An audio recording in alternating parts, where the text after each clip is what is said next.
The Benedict College auditorium, where Trump gave his filthy speech, seats 600 people. I'm sorry, 300 people. However, only 10 students from Benedict were given tickets to attend. 10 out of 300. The rest went to Trump suckwads, Trump supporters, just a huge abundance of white people who had the gall to take the seats that should have been reserved for black students. The way the Times reported it, Trump said, one of the things he said, that the bipartisan criminal justice overhaul he signed into law last year could lead to further reform of the system. In the first place, he has no goddamn idea what he signed into law. He has no idea. Trump said, after reading from a list of names of people who were involved in the effort, he said, addressing those people, the list of names, "You fought to fix a broken system. You sought to confront inequality and stop injustice." That's what he was reading. "And you worked to restore hope and optimism where they're really needed the most and where there was very little." Oh my God. Trump's goddamn face ought to fall off for saying words like that he has A, no concept of their meaning, and B, if he did understand what they meant, wouldn't say them.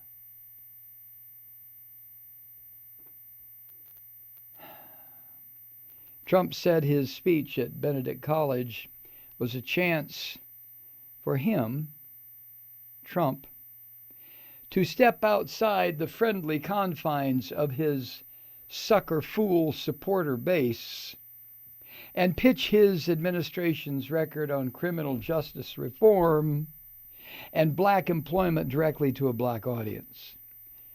Black employment? Trump had a hand in that? Give me a fucking break. He had nothing to do with any of it. 10 students from Benedict were given tickets to the invitation-only event, which had room for 300 attendees, according to the mayor of Columbia, Stephen Benjamin. More than half of the seats were reserved for guests and allies of the Trump administration.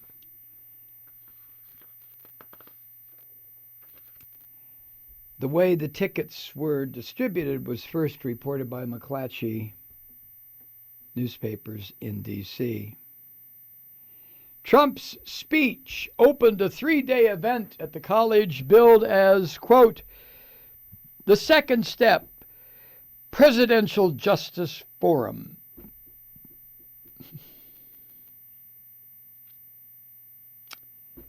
Democratic presidential candidates will attend the forum on Saturday and Sunday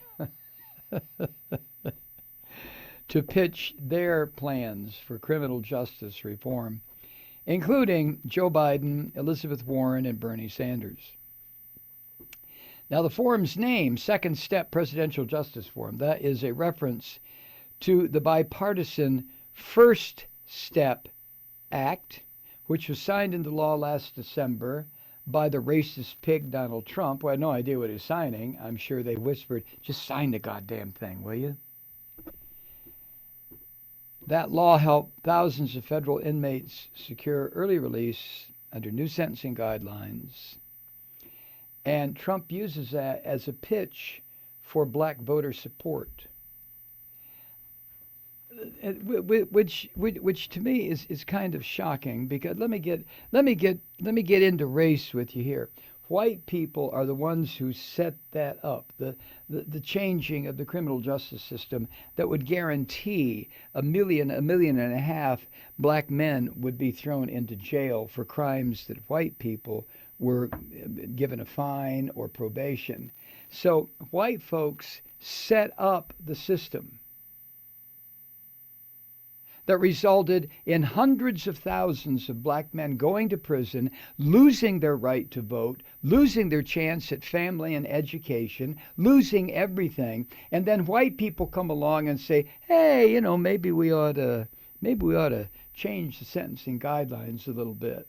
Maybe we ought to change where a gram of powdered coke and a gram of crack cocaine, same thing, has such a disparity in sentencing. If you got the crack, because everybody knows that's what black people use, if you got the crack, you're going to prison. If you got the powder, you're going to probation. Because everybody knows that white people use the powder. I mean, that was the basis for setting up these draconian laws and the differences in the laws that sent hundreds of thousands of black men to prison. But the white man or the orange man, whatever the fuck color he is, he comes along and said, "Oh well, look what I'm doing here. I'm making everything better."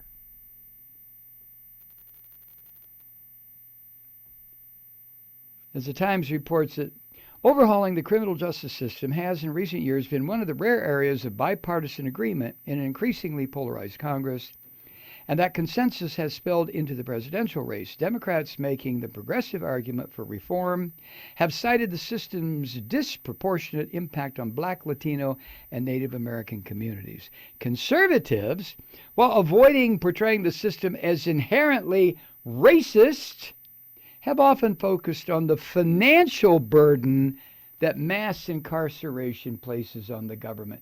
If you want a definitive difference between Democrats and Republicans, between liberals and conservatives, between progressives and assholes who support Trump, there it is. There it is. The Republicans focus on the financial burden mass incarceration places on governments, not the human cost. Oh, fuck no. The financial burden. Whereas the Democrats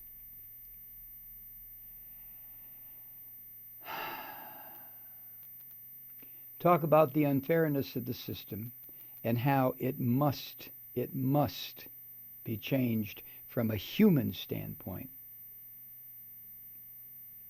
If you want a difference between Democrats and Republicans, I can't think of a more clearly defined difference than that.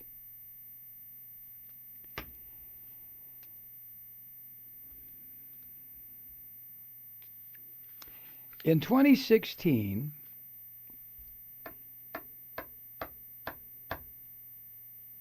because so many black people have been denied the right to vote, either because the white system turned them into convicted felons or because polling places were closed down in black neighborhoods, whatever the reason, in 2016, a decrease in black turnout in cities like Milwaukee, Detroit, and Philadelphia helped Trump win key swing states by razor-thin margins, propelling him to an electoral college victory. When I think about here in Georgia, when I think what happened in the governor's race here,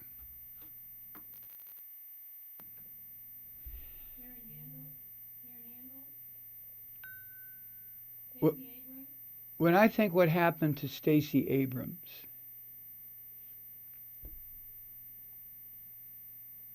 who barely lost the vote, a black woman who barely lost the governor's vote to the white Secretary of State, a white male, Kemp,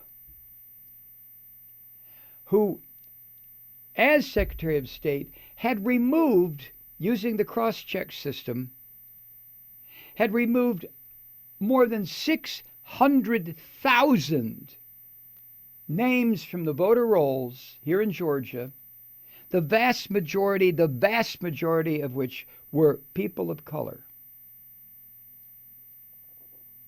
And he ordered those names removed because, for an example, let's supposing I lived in South Carolina and I'm a registered voter, Michael D. Malloy, and I moved to Georgia and I registered to vote and I put in Michael Malloy. Using the cross-check system, Michael Malloy, you're out of here. Because the spellings are different. That's just one example. That's the cross-check system. So 600,000 residents of Georgia who should have been eligible to vote were stricken from the rolls, most of whom, and when I say most, I'm talking 85, 90% of whom were Democrats. Stacey Abrams lost by what, Kathy? 1%, 1.5%, 2%. It was very close, wasn't it? Very close.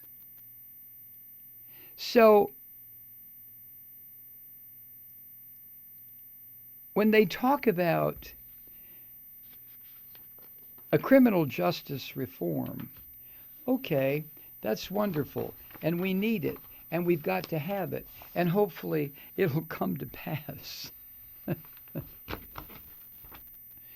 But we're in the position that we're in right now with this monster in the White House, this Nazi fuck in the White House. We're in that position because hundreds of thousands of people, not just here in Georgia, but across the country, were denied the right to vote. Because either they were now what is a convicted felon? Somebody's convicted of a felony, they serve their time. The idea of our criminal justice system, the second word there is justice, that once a person has paid his or her debt to society, that person should be free, that's what I've been told, to resume his or her place in society because they paid. They paid either with a fine or probation or 20 goddamn years in prison. But whatever it was, they paid.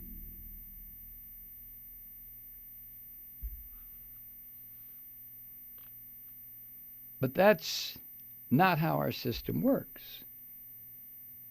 So any criminal justice reform that doesn't include giving convicted felons, people who have paid their debt to society, is the way it's expressed, the right to vote again, is a phony system. It's not about reform. It's about continuing to keep people down. Greetings, truth seekers. It's that time of year again. Time to help your humble and obedient podcaster keep it lit by keeping the lights on in the Malloy studio with a podcast pledge drive. All October, we are giving away freebies, goodies, and gifts as thank yous for subscribing or renewing your Malloy podcast at the Trump recession level reduced price of $49 a year. It's a different giveaway each week, truth seekers. Everything from an autographed copy of Mike's book, Colored Ice Cream, to my holiday baked goods. Already have a Malloy podcast? Well, it makes a great gift. And remember, podcast subscribers also get exclusive access to the weekend bonus shows, which might be hosted by Mike or by me. We even have a teen show coming up featuring Molly and her friends. Just visit MikeMalloy.com and subscribe or renew today. Keep it lit.